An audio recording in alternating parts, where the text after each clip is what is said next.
I've never been the kind of person to walk away from someone in need. At 32, I was working long hours at a gas station in a quiet Texas town. Life wasn't easy. I was a single mom, raising my 10-year-old daughter, Lily, while also taking care of my aging mom, Marilyn, who had arthritis. Every dollar counted. But I never let that close my heart. That afternoon, the summer heat was brutal, and the gas station was packed. I was moving quickly between pumps, wiping sweat from my forehead, when I noticed an older man shuffling toward pump 4. His clothes were worn, faded plaid shirt, jeans that looked decades old, and a cap that read Korean War veteran. He looked confused, almost lost. His voice shook when he spoke. I filled my tank, but I think I left my wallet at home. I could see the worry in his eyes. But more than that, I saw honesty. It's okay, I said softly. I believe you. Before he could protest, I reached into my purse, pulled out my tip money, about $40, and handed it to the cashier to cover his gas. You can bring it back another day, sir, I told him. I trust you. He looked at me, speechless. Tears in his eyes. Thank you, he said. I promise I'll pay you back. He scribbled his name and what looked like an address on a scrap of paper and handed it to me.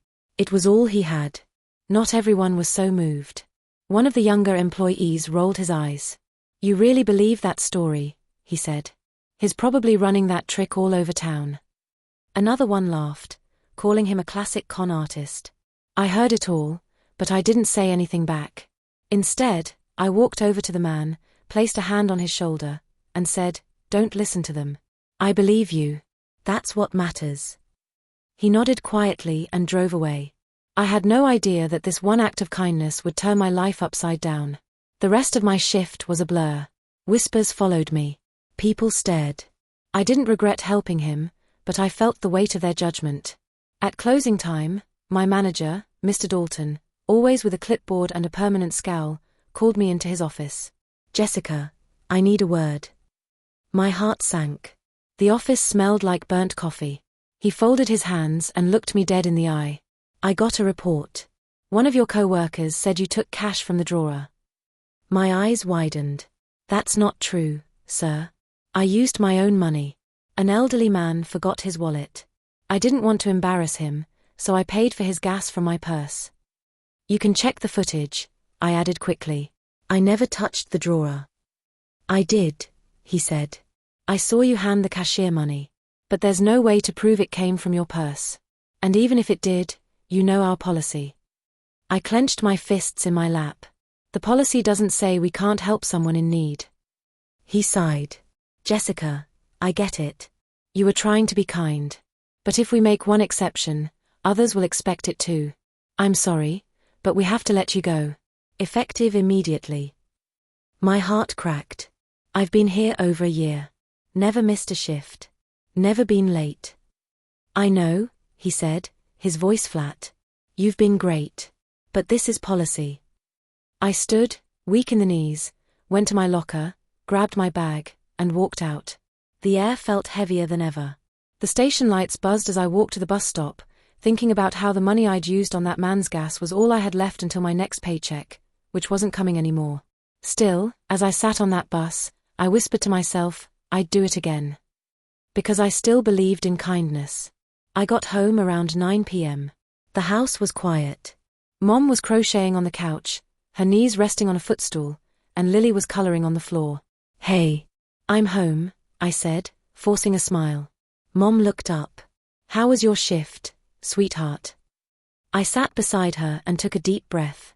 I lost my job. They both froze. I explained everything, how the old man had no wallet, how I used my own money, and how my co-workers twisted the story. I expected disappointment. Worry. But Lily climbed into my lap and wrapped her arms around me. You did the right thing, Mom, she whispered.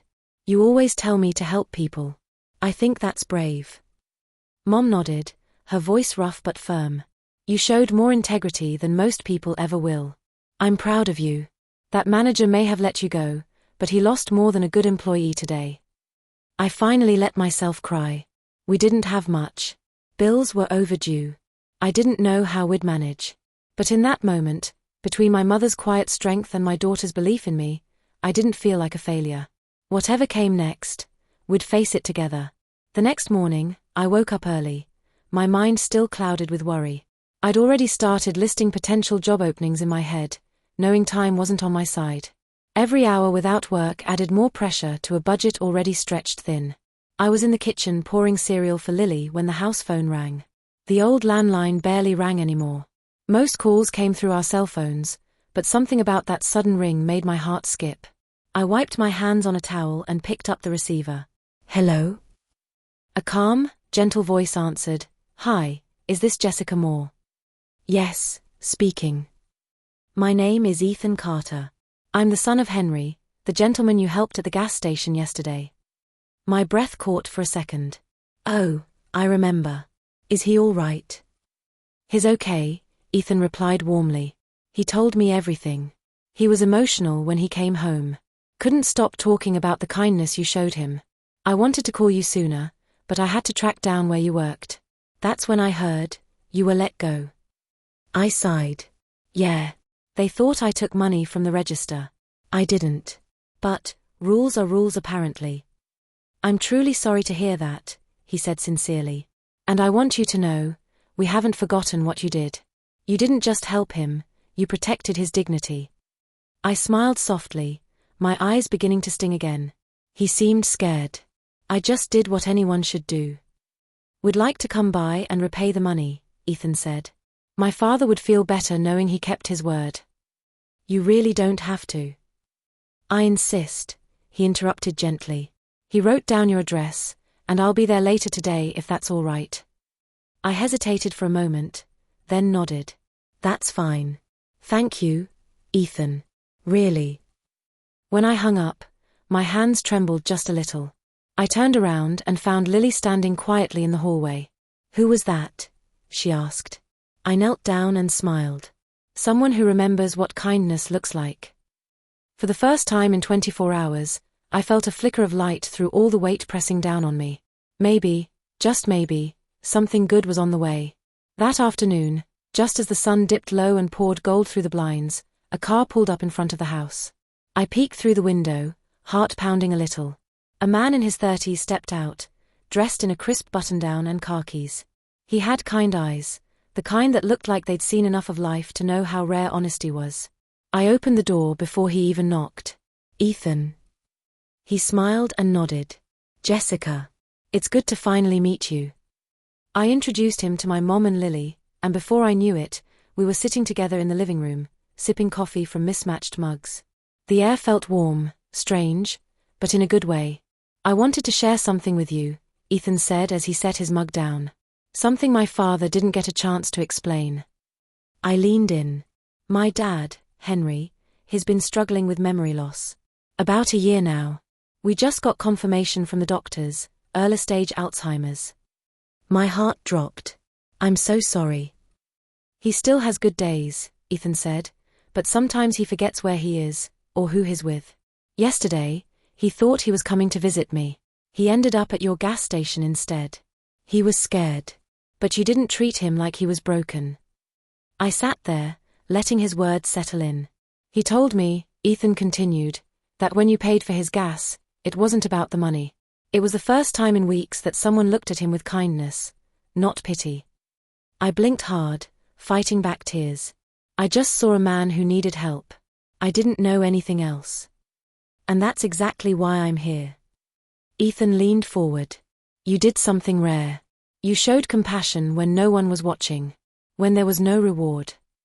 Then he paused, like he was weighing something big. "I have something to tell you, that I haven't told anyone else yet. That gas station where this all happened, I own it." I blinked. "Wait, what? You're the owner?" He nodded. "I don't handle the day-to-day stuff, but when I heard what happened, I had to see it for myself."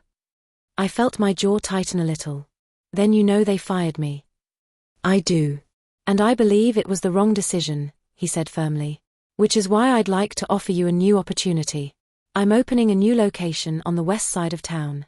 I need someone I can trust, someone who leads with integrity." My breath caught. I glanced at Mom, then Lily, who was absolutely beaming. "You want me to run it?" I asked. "I do," Ethan said with a smile. "You're exactly who we need." I sat there stunned, coffee forgotten in my hands. Just yesterday, I was humiliated, unemployed, unsure how I'd feed my family. And now I was being offered a chance to lead. A second chance. Ethan saw my hesitation.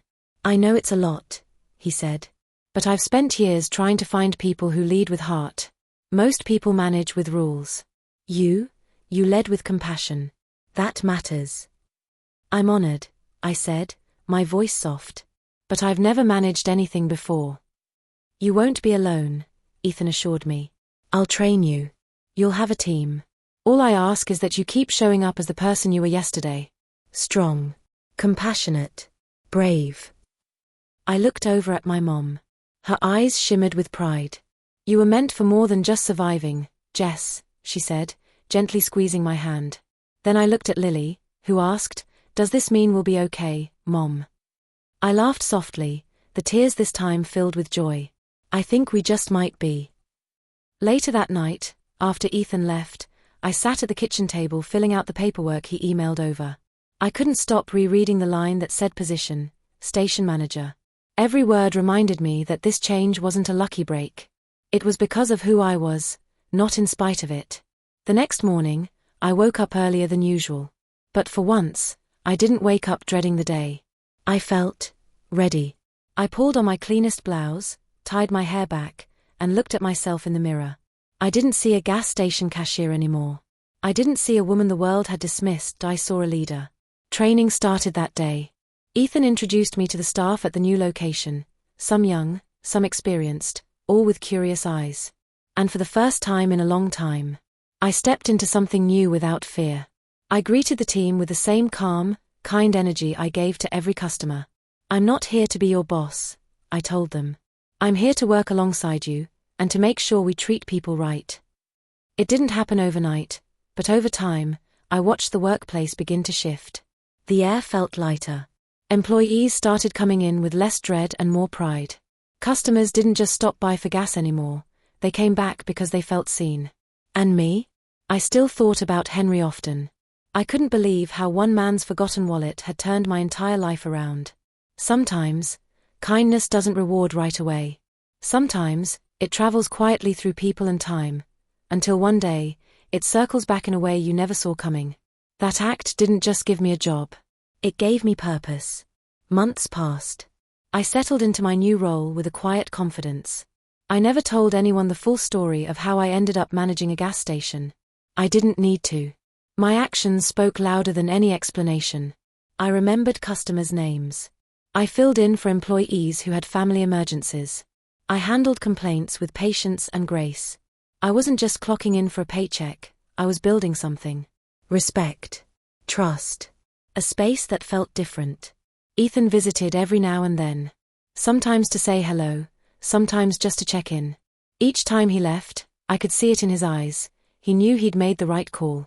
One afternoon, while refilling the coffee machine in the break room, one of the younger employees, Brian, a college kid, turned to me and said, "You know, Miss Jessica, I don't think I ever thanked you for how you handled things when I messed up last week. My old manager would have fired me." I smiled. "Everyone makes mistakes, Brian. What matters is how we learn from them." He nodded thoughtfully. "You make this place feel different. Like we're part of something, not just employees punching a clock." His words stuck with me that night.